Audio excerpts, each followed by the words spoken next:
Bonjour à tous, aujourd'hui je vous présente un petit tutoriel donc pour utiliser le séquenceur du Tyros pour séparer l'enregistrement rythmique de l'enregistrement voix et puis après que vous puissiez remélanger tout ça et puis vous le sauvegardez en fichier MIDI ou l'enregistrer sur le hard disk pour faire du wave ou du MP3 par la suite, hein, ça c'est pas un souci.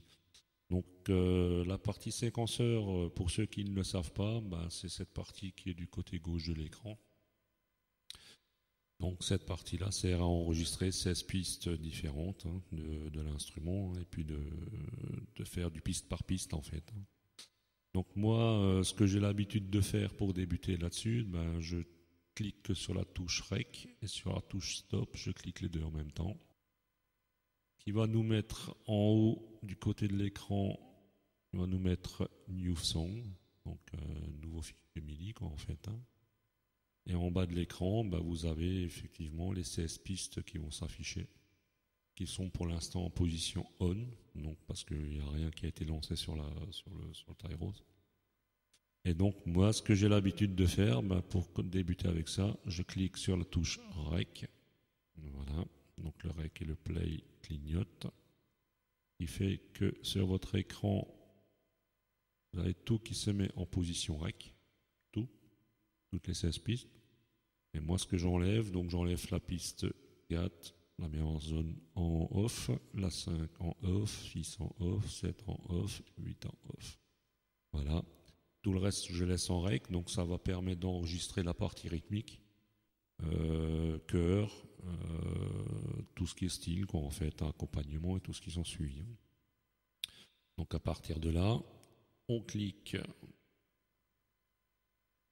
un petit peu plus bas, on clique sur le synchro, on choisit, je vais y arriver, on choisit la variation, on choisit l'intro, voilà,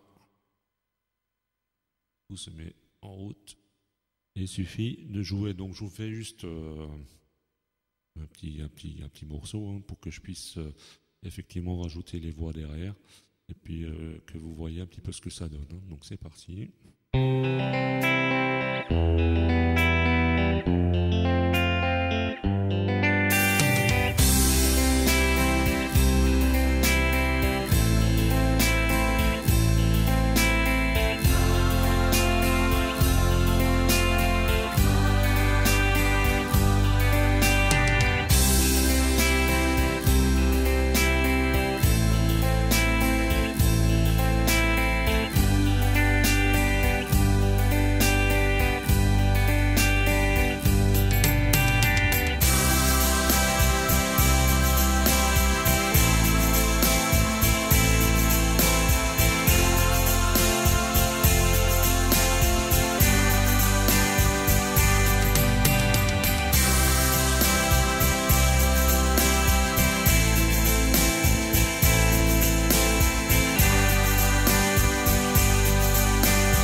Voilà. Donc la partie elle est enregistrée. On clique sur Stop. Voilà.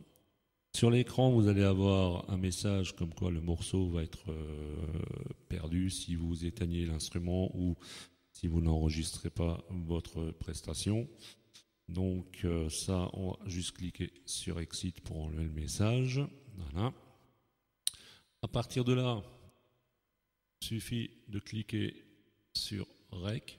Mais par contre, cette fois-ci, on garde le REC appuyé, puisqu'on va aller sélectionner les pistes voix. Donc là, on va cliquer sur le 4.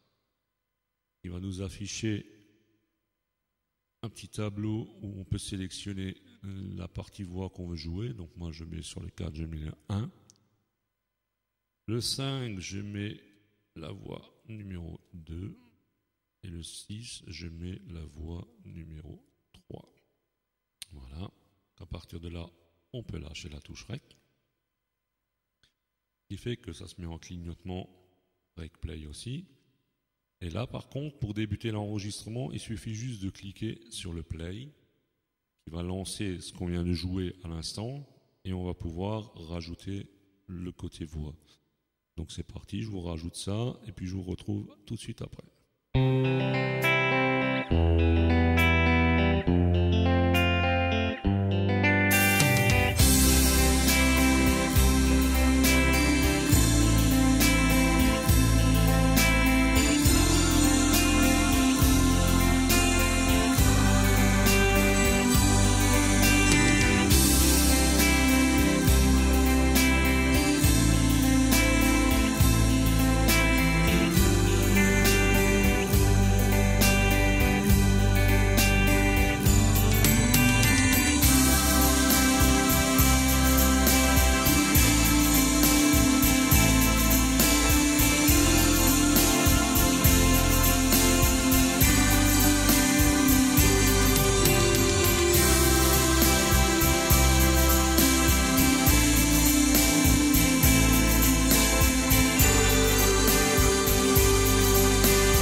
Voilà, donc une fois fait, on clique sur Stop.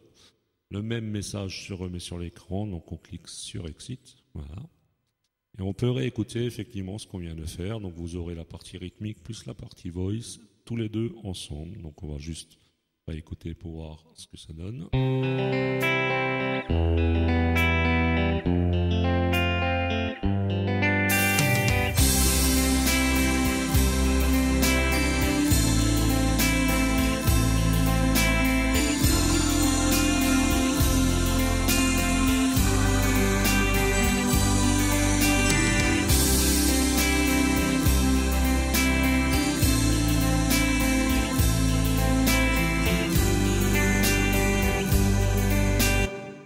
Voilà, donc vous avez tout ce qu'il faut ensemble.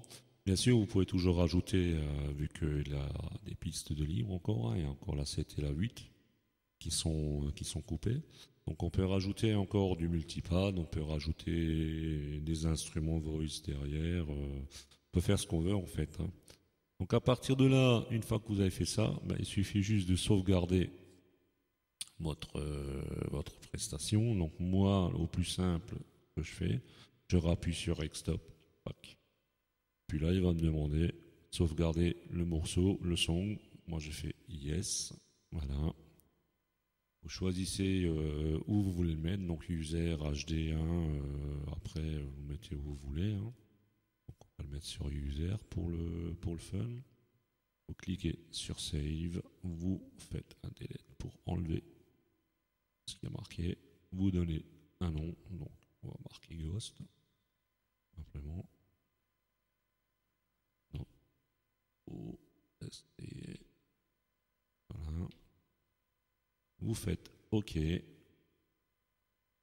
Exécution en cours. Voilà. Et une fois que c'est fait, ben, votre son est sauvegardé et vous pouvez effectivement le rechercher dans User Ghost. Vous cliquez dessus.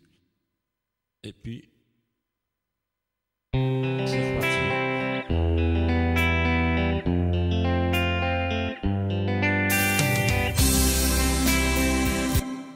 L'enregistrement, ce que vous avez fait, et là vous avez votre fichier MIDI.